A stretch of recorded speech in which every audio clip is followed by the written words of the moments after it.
Well, Marwan Bishara is Al Jazeera's senior political analyst, and he joins us from London. You've had lots of time to mull this over now, Marwan, and of course, there's a lot of mulling to do. And last time we were just talking about diplomacy and how, we were just talking to a diplomat in Tel Aviv, and I was asking him, what kind of country actually goes and kills the other side of a mediation team on the interlocutor's soil? Uncivilized country, a very, very uncivilized country.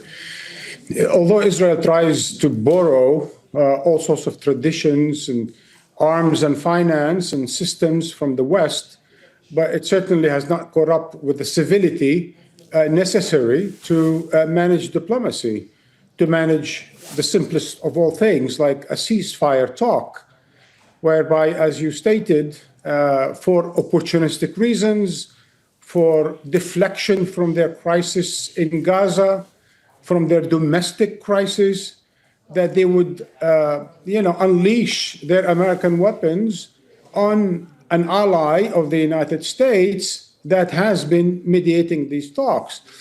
I am reminded, and I'm sure our viewers around the world who do not read history, I'm sure they've seen the movies, the documentaries about the worst criminals in human history, the worst generals that wars have ever witnessed.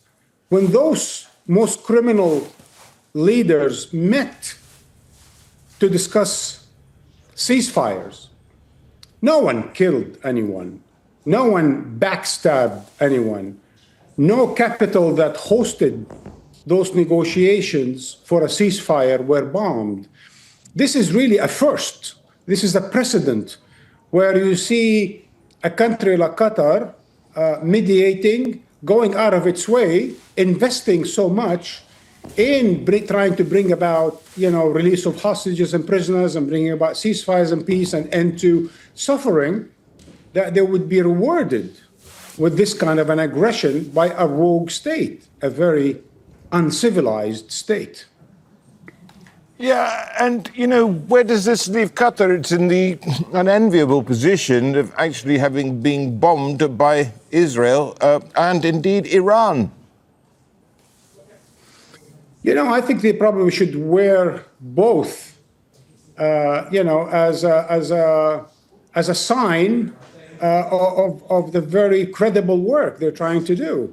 And I think it's something that the Prime Minister addressed tonight, and I thought that was very sober on his part, practicing what Qatar preaching, trying to stick to the language of international law and civility, not overreacting, not going overboard, but really describing the situation as is and saying, and I think this is the most important, that an aggression by Israel is not going to change the nature of the diplomatic contribution that Qatar has been making, mending fences among warring parties in several continents around the world. I mean, the work that's been done over the past decade or decade and a half has been quite monumental. This has been Geneva in the Gulf. In a sense of really investing in mending fences among various warring parties. For Qatar to be receiving the head of the Mossad, the head of the Israel intelligence, has been basically responsible for assassination of so many Palestinian and Arab leaders in Doha once and again and 3 times and 4 times for negotiations. It tells you what sort of a sober, what sort of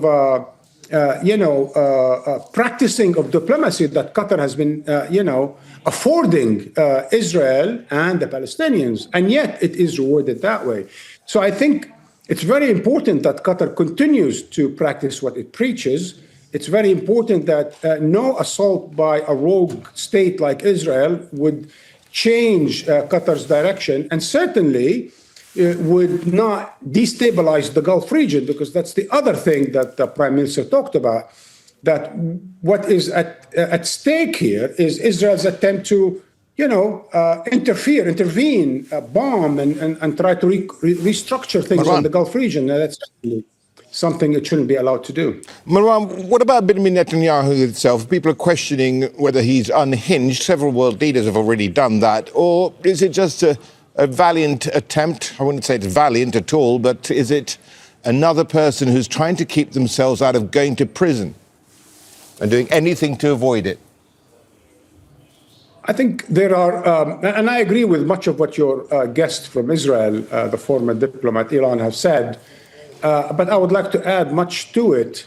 It is not just about Netanyahu. It is about Netanyahu because he is the prime minister. He is a seasoned politician. He is the godfather of modern Israeli fascism. He is the godfather of this coalition government.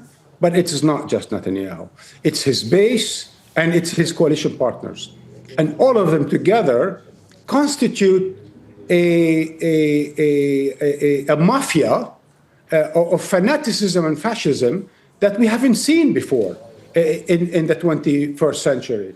They are nuclear armed, they are dangerous, they are fanatic, they feed on violence and war, they are expansionist in every possible way.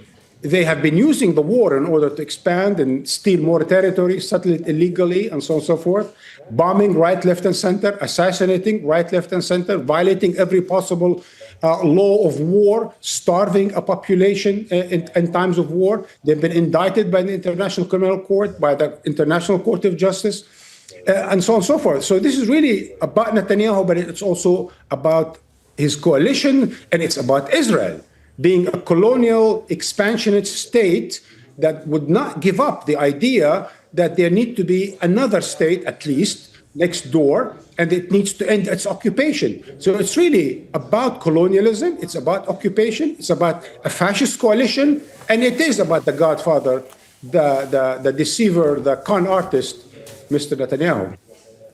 Marwan, pleasure. Thank you. Marwan Bishara there joining us from London. Don't miss out. Get the full picture. Subscribe to Al Jazeera for reliable news, expert insight. Like, share, stay ahead.